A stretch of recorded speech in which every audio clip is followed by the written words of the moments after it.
I went from being a chubby kid when I was 15 years old to having a physique that most people only dream of. And I've maintained that physique for over a decade. And I wish I could show you pictures of that time, but I was so embarrassed, so ashamed of my body, that I made sure that all the pictures disappear. There's nothing. I swear I wish I had them. I started taking progress pictures and documenting my physique when I was around 19, 20 years old, and at the time, it was already pretty good. So this is a picture of me when I was 20 years old. It's a picture of me when I was 21 years old. This is me at 23. This is me at 26, 27, and now this picture is from last week at 30 years old. And one thing is staying in shape when you're a professional athlete or you live off of your physique. That was not the case for me. Over the past 15 years, I obviously started when I was in high school. Then I went to university to study engineering. Then I changed countries and continued studying my master's again in engineering. Then I got a job as an engineer, quit that job and started working as a freelancer, again as a software engineer, and I've done that for the past 5-6 years, and now I still do most of my work as a software engineer, and I have a tech studio and I am the CTO for that. And the reason I'm telling you that is to prove to you that to achieve a physique like this, you don't need to spend hours and hours in the gym, and you don't need to become obsessed with it. Now, truth be told, I did become obsessed with it, but I'm here to tell you, you don't have to.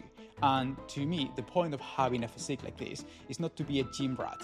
I don't want to be a gym rat. I don't want to spend my day in the gym, and I don't want you to feel like you have to. But what's really important is the mindset and the identity that you develop by going through it. It's very easy to set a New Year's resolution and go to the gym for 3 months. Now, actually, most people can't do that. But if you're one of those that do that, then you'll get in shape. If you do that for 6 months, you're changed completely. If you do that for a year, 2 years, it's great. But what happens when your life changes? Say you are now studying and then you go and get a job. Or you have a job, but you're single. And then you get into a relationship. You have a family, you have kids. All these things will always impact your life. And so what's important is not what you're doing right now, but it's a philosophy and an identity that will allow you to stay in shape, not for the next year, but for the rest of your life. And what I want to do in this video is share with you all the mindsets and my philosophy to training that has allowed me to stay this consistent in this good shape for the past 10 years without making fitness the main thing in my life. I want to give you the blueprint. I want to give you the overarching philosophy that if you change how you think, now you'll change how you act. And if you change how you act, very soon you'll change how you look. So let's go. So these are the 5 training principles that I've developed and refined over the years, has served me well, and I'm sure it will do the same for you. And principle number 1 is don't try to reverse engineer the aesthetics that you want. Become the person that looks how you want to look. And this is my main issue with the idea of bodybuilding. So the core of bodybuilding as a sport is it doesn't really matter how well you perform, how healthy you are. None of that matters. It used to be like that at the beginning. Nowadays, it's literally how you look. That creates a very shallow identity around it because everything is based on looks. The way I always approach my training over the years was I would be impressed by someone's physique, and I bet it's the same for you. You're impressed by someone's physique, but not necessarily by the physique, but instead by how you imagine that physique performs. And that's very innate to us. That's wired into our biology. The reason we look more aesthetic when someone has broad shoulders or that waist to shoulder ratio is not for the sake of it. There's no value in it inherently. It's because those things look like you can perform. And funny enough, if you watch some of the bodybuilding competitions, people come up and they look and bring swords and look like soldiers. And the whole point of that is making you believe that they can do that, but they can't. So the principle that I've abided by is if I like someone's physique, I don't want that physique. I want to understand what they do and why do they need that physique to do what they do, and then do that. So to give you an example, at the very beginning of my training journey, I got very inspired by a man called Adam Raw. He's a man from the Czech Republic, and he was very big in the street workout community. This man looks like a fucking superhero. So instead of figuring out how I get a physique like his, I started studying his training regime. Like, what can he do? And as it turns out, he was able to do weighted pull-ups with massive weights, weighted dips with massive weights, etc. And so I changed my workouts to mimic his. And for 6 months, all I did was weighted pull-ups and weighted dips. And I went from being able to barely do pull-ups and not being able to do dips to doing dips with 65 kilos added on a belt and pull-ups with 40 kilos added. The point I'm trying to make is I didn't want to look like him. I wanted to perform like him and expected that if I become as good as him, as doing the things he did, I was going to look like him. And I did. And then I did that over the years. So I started, as I said, being very inspired by street workout guys. But then that led me into gymnastics. And I learned from gymnasts. And that's an evolution of that. Then I explore also Chinese weightlifters. And again, those guys also look like superheroes. So I wanted to train like that. Then after that, I got inspired by the physiques of fighters. If you've watched any of the Undisputed movies, Yuri Boyka has also an incredible physique. But the actor, Scott Adkins, and he's a black belt in many martial arts, right? So primarily the core and the abs look very good in martial artists. So for a period of time, I went and trained Brazilian Jiu-Jitsu, I trained Capoeira, etc., etc. You get the point.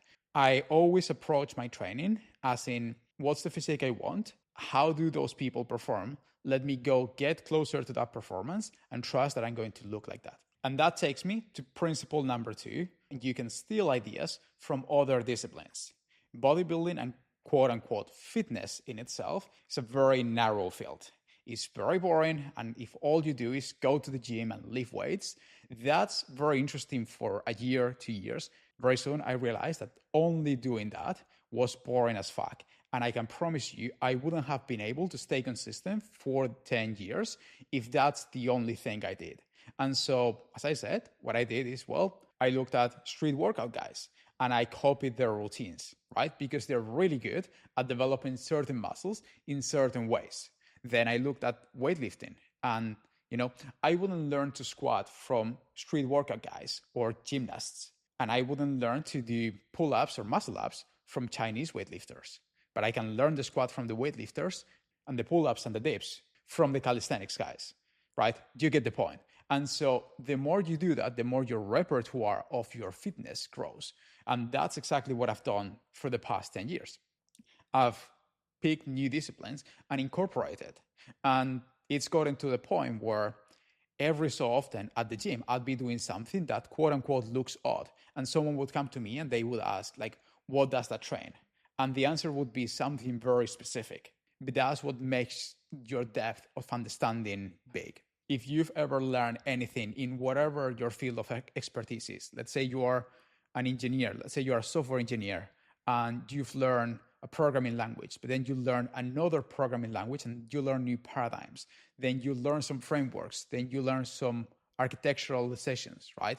Over time, you're filling in the picture and your own understanding becomes better and you start to appreciate some of these things and you can bring things from one domain to another and become way more rounded. So I truly believe that the physique I have is not a physique built in the gym with one routine. It's a result of going through the entire journey. However, at this point, I know what you're thinking. This is way too much. I don't know where to start. I don't want to spend 10 years figuring this out. And I get it. Principle number 3 is you need to start and keep things simple. At the beginning, my first ever routine was I showed up at the gym with 16 years old and I saw a bunch of machines and I just went to all the machines and did 3 sets of 10 on each. That kind of worked because I was very young and I was willing to do a lot of work. That's not a good routine at all. The routine that changed things for me was when I started copying the street workout guys routine. And I did weighted pull-ups, weighted dips, and I did squats. And I did that for 6 months and my physique transformed.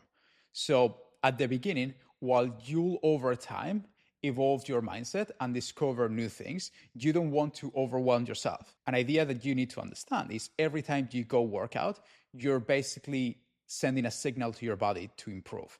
But you have to think about it as you have a budget of things you can request for every day. So if you do everything, there's not going to be budget for that, and you're not going to recover. When you see guys online and bodybuilders, if you are on like enhancing substances, that changes the game and it changes dramatically. But I'm assuming that you don't want to do that. You don't want to mess with the consequences of that. I've never done that, and I'm happy with my decision. So if you don't want to do that, you want to keep things simple and you want to progress in something simple. So at the very beginning, pick any program that's very simple and stick to that. And I could share a few of those, but basically you're looking for a program that has two requisites. The first one is you want something that targets most of your body. So what I was doing, as I said, pull-ups, dips, and squats. That targets most of the muscles. You can change that and you can say, for example, bench press, barbell rows, and deadlift. Something like that, very simple, 3 movements. You can add a few more, but so long as you cover everything with big muscle groups, you're gonna do all right, and you can just keep things simple. At the very beginning, and when I say beginning, I say 6 to 12 months, you're gonna see results. If you're new to working out, you don't need to overcomplicate things anymore. And then the other requisite, first one, pick a routine that covers the entire body. Second one, you need to look to get strong in all the things. You need to pick exercises that allow you to get strong in all of them. And that's my main problem with all the Instagram workouts and whatnot. They give you a routine, but they don't tell you how you're supposed to progress, right? Like that fucking ab circuit, like you can do it once, but how do you know if you're improving? You need to find things that over time you can improve. And the easiest way to improve is typically you add weight or you add reps. And so long as you have a routine that does those two things, you're going to be all right. Which leads me to principle number 4. You always want to be tracking your progress. If you take nothing else from this entire video, take this. Bring a notepad, pull up the notes on your phone, use an app, whatever. You go to the gym, you do stuff, and you track your progress. And this is going to do 2 things for you.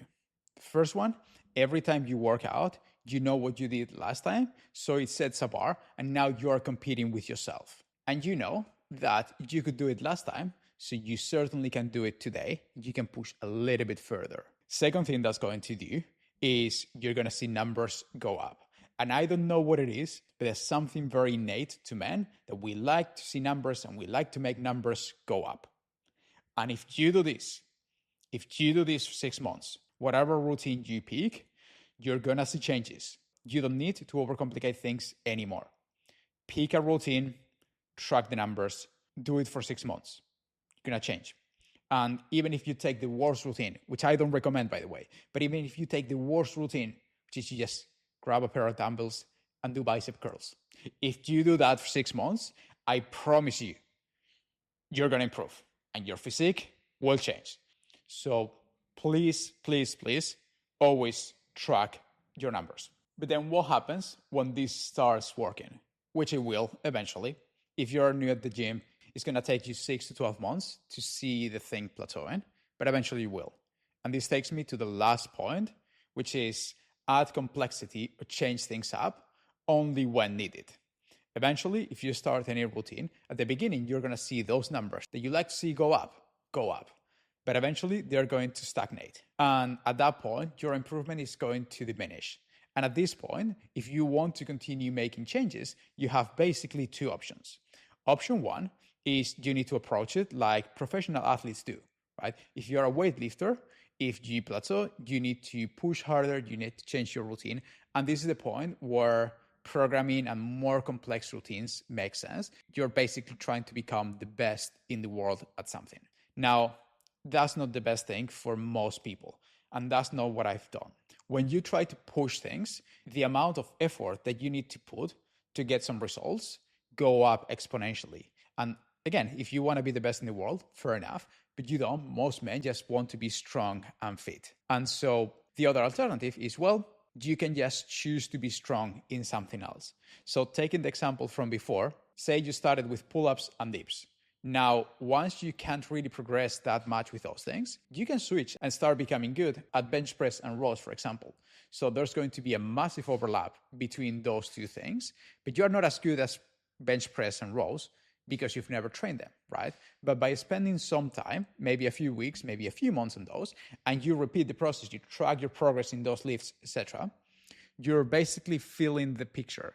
You can think about it as when you're drawing, like if you're going to draw something, you draw very rough shapes. That's what your first routine will do for you. It's going to take you from either chubby or straight up fat or skinny into something that looks like you train.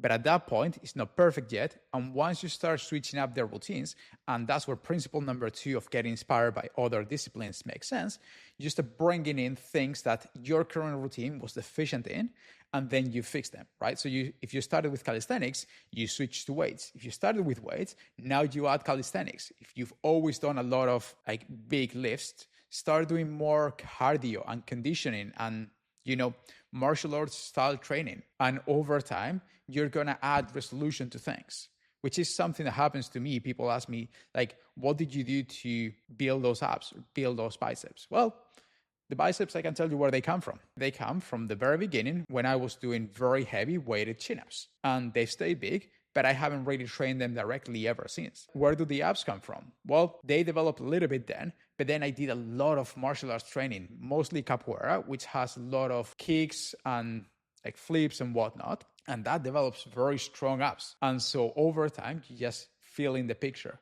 And this is the exact thing that's going to make a difference between someone that lasts, a year or two in the gym and someone that lasts a decade or forever. Because now every time I want to do something, I just switch things up and I go explore something else. I don't want to be the gym rat. I couldn't care less. It's kind of boring at this point. There's always new things or new domains to explore. Now, just to be sure, you don't want to be doing this unless you've plateaued. And if you're starting out, don't switch up the routine. Trust me, any good routine works. Just stick to it for at least 3 to 6 months. And only when you start seeing the numbers go down, only then you switch things up.